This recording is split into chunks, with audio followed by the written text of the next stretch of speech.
Prière du matin 13 février 2025. Seigneur, en ce matin bénis ma famille. Dieu merci pour l'amour, je viens devant toi avec un cœur plein de gratitude. Merci pour le souffle de vie et pour cette nouvelle journée qui commence. Je te rends grâce pour chaque moment et chaque opportunité qui se présente devant moi.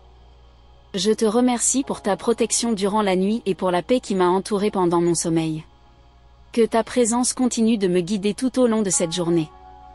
Aide-moi à reconnaître et à apprécier chaque petite bénédiction que tu déversais dans ma vie. Que ma journée soit remplie de ta lumière et de ton amour. Merci, Seigneur, pour ton amour et ta fidélité qui ne cessent de se renouveler chaque matin. Pour remercier Dieu pour ce nouveau jour, Seigneur, je te bénis pour cette journée que je reçois de ta main. Tu as préparé pour moi cette journée, de sorte qu'il n'y ait rien de trop ni rien d'inutile. Cette journée est un chef-d'œuvre, elle est parfaite pour moi. 1 Samuel, chapitre 2.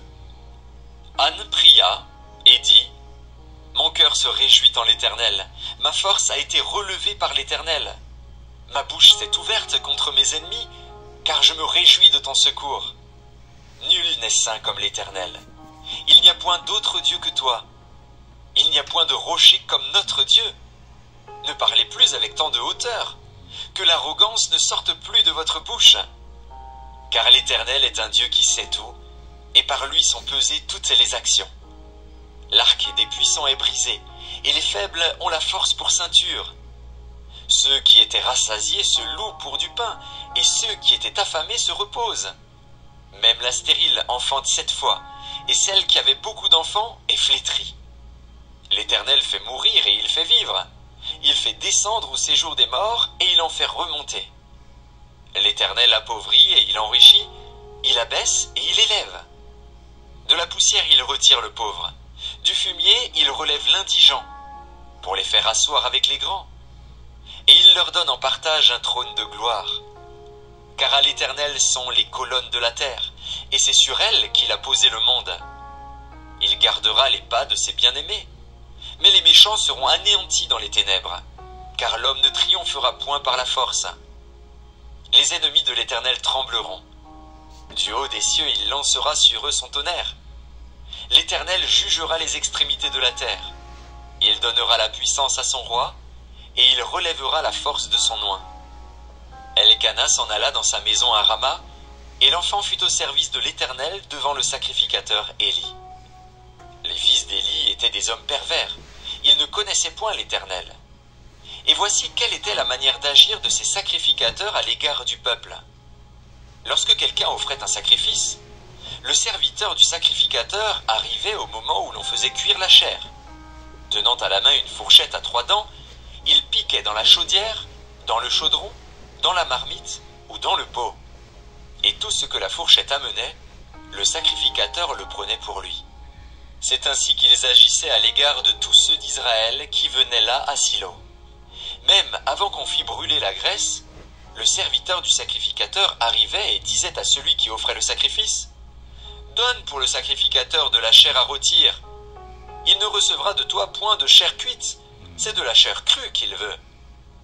Et si l'homme lui disait : Quand on aura brûlé la graisse, tu prendras ce qui te plaira, le serviteur répondait : Non, tu donneras maintenant, sinon je prends de force. Ces jeunes gens se rendaient coupables devant l'Éternel d'un très grand péché, parce qu'ils méprisaient les offrandes de l'Éternel. Samuel faisait le service devant l'Éternel, et cet enfant était revêtu d'un éphod de lin. Sa mère lui faisait chaque année une petite robe, et la lui apportait en montant avec son mari pour offrir le sacrifice annuel. Élie bénit Elkana et sa femme, en disant : Que l'Éternel te fasse avoir des enfants de cette femme, pour remplacer celui qu'elle a prêté à l'Éternel. Et ils s'en retournèrent chez eux. Lorsque l'Éternel eut visité Anne, elle devint enceinte, et elle enfanta 3 fils et 2 filles. Et le jeune Samuel grandissait auprès de l'Éternel. Élie était fort âgé, et il apprit comment ses fils agissaient à l'égard de tout Israël. Il apprit aussi qu'il couchait avec les femmes qui s'assemblaient à l'entrée de la tente d'assignation. Il leur dit : Pourquoi faites-vous de telles choses ? Car j'apprends de tout le peuple vos mauvaises actions. Non, mes enfants, ce que j'entends dire n'est pas bon. Vous faites pécher le peuple de l'Éternel. Si un homme pêche contre un autre homme, Dieu le jugera. Mais s'il pêche contre l'Éternel, qui intercédera pour lui? Et ils n'écoutèrent point la voix de leur père, car l'Éternel voulait les faire mourir. Le jeune Samuel continuait à grandir, et il était agréable à l'Éternel et aux hommes. Un homme de Dieu vint auprès d'Élie et lui dit: Ainsi parle l'Éternel. Ne me suis-je pas révélé à la maison de ton père, lorsqu'ils étaient en Égypte dans la maison de Pharaon?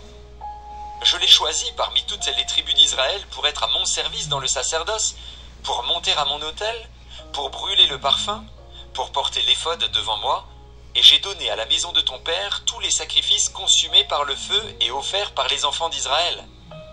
Pourquoi foulez-vous aux pieds mes sacrifices et mes offrandes, que j'ai ordonné de faire dans ma demeure?